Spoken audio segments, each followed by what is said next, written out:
Namaskar. Ananda Murti means the embodiment of bliss. And when I was a young man, I didn't know that. But I've had some experiences over the years that help me understand what that means. So Anandamurti, of course, he's known by three names. Sri Anandamurti is his spiritual name. Here's his photograph. Also Prabhat Ranjan Saka, that's his legal name.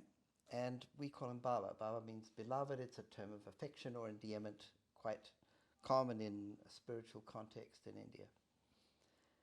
So before I met Baba personally, I had a number of experiences that kind of led up to that. So I'm going to start by telling you the sort of before darshan. Darshan means to see. So darshan means when you're in the presence of the spiritual master or the guru. So there were a number of things that happened over a few years before I had the chance to have Baba's darshan.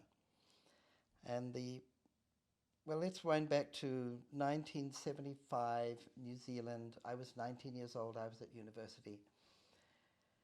And I wasn't really sure at all what I wanted to do with my life, but I had this idea that I might be a professional musician or something, and I fantasized about being a rock star, which is a pretty terrible idea considering the lives of most rock stars. So I was saved from that. But my friends and I, we used to have a good time, and some of those good times involved the imbibing of some certain substances. And the most popular one was marijuana. So all my friends smoked marijuana on a regular basis, except one who claimed to be a Buddhist, but he used to drink a lot of alcohol, so I wasn't quite sure what kind of Buddhist he was really. So that made me a little curious. But we were kind of fairly good middle-class boys, and we weren't too reckless, so we were very wary of anything more intense than that. But we had one very hippie friend, and he was always telling us how great LSD is. So one occasion, the three of us and him, we decided, okay, let's try this. So he had some LSD with him, and we took a quarter of a tab, which is a tiny amount, has a remarkably strong effect for such a tiny amount of anything. So we took this, and it takes a while to kick in, but yeah, it was extraordinary, euphoric experience. It's very different than what I expected. And very, very different than marijuana. Marijuana is called dope for a reason. I think it makes you less intelligent, certainly impairs memory over time.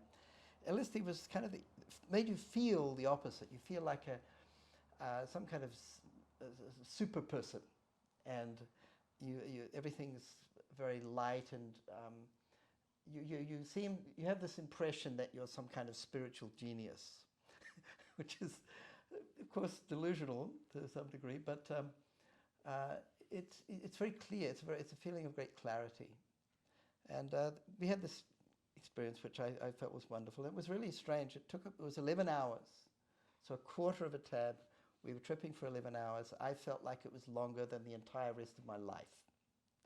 It was in a good way. I was lucky. I had a good experience. I know people have had bad experiences, which is why I never recommend for people to try this, because it's not necessary, but I did it.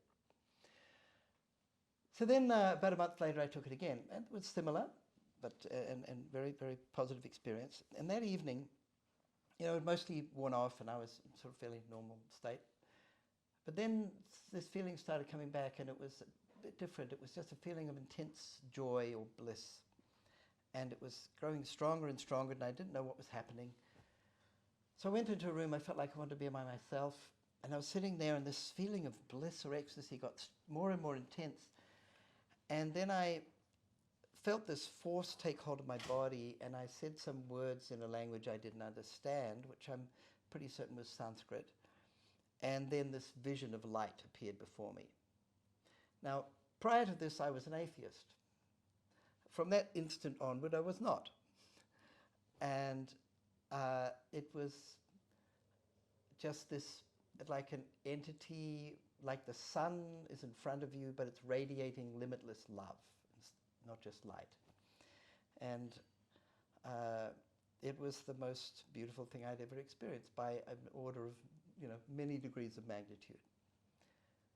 And then there's a brief memory blank. I don't remember what happened next, but I found myself in the next room, and I just knew a number of things about reality and my life.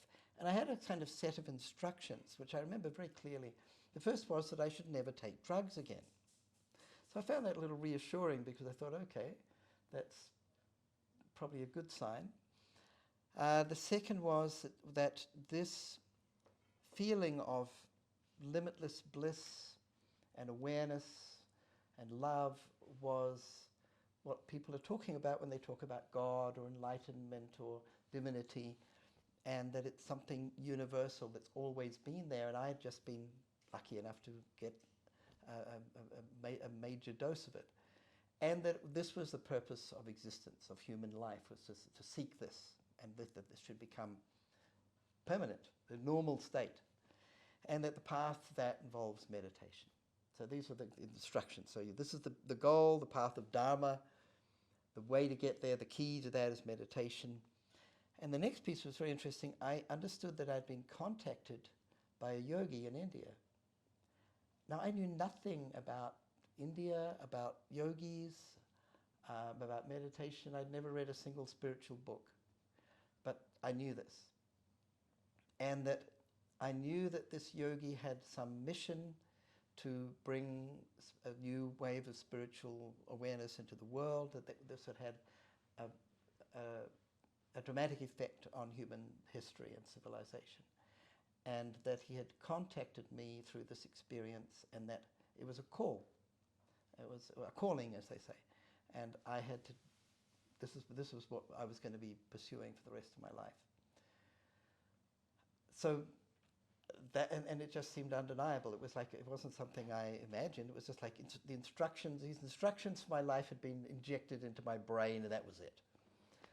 So then, over the next couple of days, I gradually came back to earth and thought, okay, have I lost my mind? I was wondering if I was sane, but I didn't feel any problem. I felt wonderful. I felt that this was more sane than what I'd been doing before. But I really needed to explore this because I didn't understand it. So I looked at books, and I read a wonderful book called The Varieties of Religious Experience by a very famous spiritual psychologist. And then I read a lot of books on Buddhism, started to try and understand meditation. Buddhism, Taoism, yoga, Zen, and really tried to understand what this meditation thing's about. And I tried to meditate, and after a few months, I discovered that the Anandamaga Yoga Center is right next door to my friend's house. So I've been there all along, and so they had an open session every Wednesday, and I went there and I met a monk like myself. His name's Nabhaniilananda, and then the next day I was initiated into this meditation. Now I was already doing another kind of meditation, but when I learned this, I thought, this is the Ferrari version of meditation. I like this. I loved it. And I jumped right in. I thought, I want to rewind a little bit. One of the books that influenced me most was Autobiography of a Yogi by Paramahansa Yogananda. So I read this book, and I thought, okay, that's what I want to be. I want to be a yogi. I want to be like Yogananda, But there's one chapter in there. If you've read it, you might remember the chapter where we meet Yogananda's guru's guru. So Yogananda's guru was Sri Yukteswar. Sri Yukteswar's guru was Lahiri Mahasaya. Lahiri Mahasaya, his guru was this mysterious figure called Babaji. And there's a chapter about him, and it's hard to know whether he was a normal human or not. He seems to have lived for hundreds of years, and he kind of could do all kind of miraculous stuff. But when I read this chapter, I started reading it, and I read about this Babaji. It was before I came to Anandamaga. That was the first time I read the name Baba. And I went into this kind of ecstatic state. It was completely overwhelming. It was really fantastic. And I thought, this Babaji, he must, if he's real, and he's still alive according to the story, he lives for like 1,000 years or something, he knows what I'm thinking. So he might be sitting in his cave in India, but he knows who I am and what I'm thinking, and I'm going to sit and meditate and think about him thinking about me. And I did that, and it was fun. It was a very nice experience. So I had this, just, I don't know, some intuitive or some sort of connection with Baba without realizing it, I think, from that time. But I didn't know who he was. Then I was initiated in Nandamaga. I saw Baba's picture and they told me about Nandamurti, but I still hadn't made the connection between my initial experience and this feeling of connection with Yogananda's Guru's Guru and Anandamurti. But then I was with some of the Nandamaga members and they were telling me stories about Baba. And they told me one story which is very strange and interesting. It's about how when Baba was young, I think he was 12, he was walking down the road and he saw this kind of figure or like a sphere of light. And it was alive, it was an entity. And he asked, "Who are you?" And this entity said, "I am Anandamurti." And it merged into him. And after that, he adopted the name Anandamurti. Now, when they told me this story, they're telling me of this divine light. I thought, oh my God, that's what I saw. And then when they said it merged into Anandamurti, and I asked them, what does Anandamurti mean? And they said, oh, it means the embodiment of bliss. And my hair was standing on end because I realized, oh my God, Anandamurti is the yogi in India who somehow, across thousands of miles, communicated this experience, maybe woke my kundalini up from a distance and started this whole path, got me on this path. And it was really intense. And so that was when I really felt I had a really very deep personal connection with this guru. So that's the setup. The next few years, a lot of intense experiences. I'm not going to go into detail. But definitely I was both tremendously inspired and attracted to this. It had given meaning to my life at a level I hadn't imagined was feasible. But it was terribly hard. I felt like incredibly unprepared. So it was not easy. And I really wanted to be a rock star. So I went through this sort of agonizing, what am I going to do with my life? And I felt like I was supposed to become a monk and an acharya, but part of me was really afraid.